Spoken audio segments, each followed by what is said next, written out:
Magandang buhay mga kasundugo, ito muli yung ngani, caregiver dito sa Israel, Chesa Tan TV. At for today's video mga kasundugo, syempre, caregiver's duty muna tayo mga kasundugo. At ang ating Lola Bells ay nag-request na ipagluto ko daw siya ng sitsot na tinatawag dito or meatballs. So mga kasundugo, kapag ang inyong amo ay religious katulad ng amo ko, hindi sila kumakain ng baboy, kaya ang pwede mo lang gamitin sa sitsot ay chicken or beef. Pero yung lola ko, usually kapag gumagawa tayo ng sitsot ay chicken ang pinapagamit niya sa atin. So yan, ito na yung ibang ingredients na ilalagay natin sa sitsot.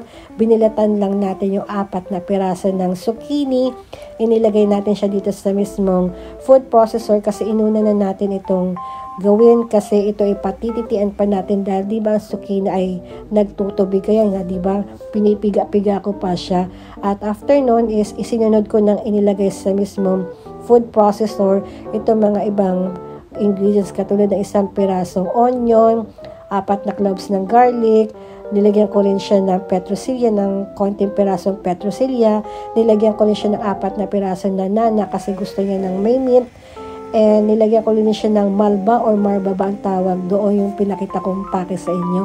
At yun na nga, pinalitan ko lang ng blade yung mismong food processor kasi ibang klase ng paggiling yung gagawin natin dito katulad niyan na sobrang pinong-pino. Ayan, hinihintay lang natin siya na mapino, and then after niyan, ayan na nga, inilagay na natin yung mismong zucchini. Medyo matubig pa ngayon kaya nakita nyo na talagang pinipiga-piga ko pa siya.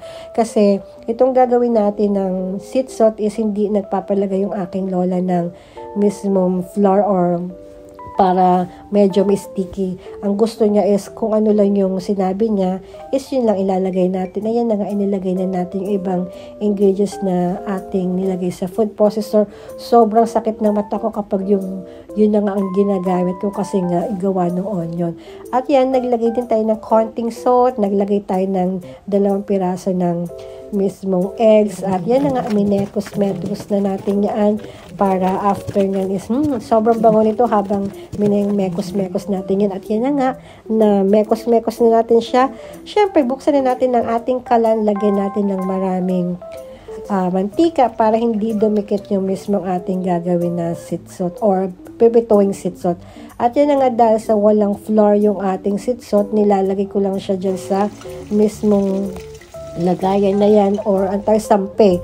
At yan na nga, diba nakita nyo hindi siya masyadong sticky dahil wala nga siyang flour, dahil ayaw ng lola ko na may lasa ng flour, gusto niya puro.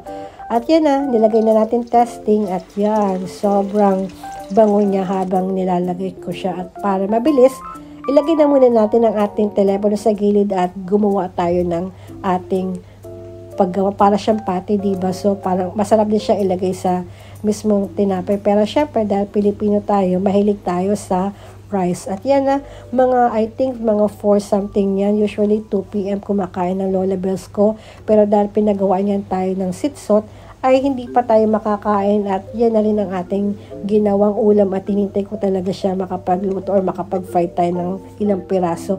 Syempre dahil tayong unang nagluto or tayo ang nagluto, syempre tayo din ang unang titikim. At yan, nilagyan ko lang siya ng ketchup at mayonnaise, at mahilig tayo sa maanghang. Bumili tayo ng maanghang na yun, at sabi nga ng Lola Bells ko, para saan itong binili mong ito, eh hindi naman ako mahilig sa maanghang. Sabi ko para sa akin yan.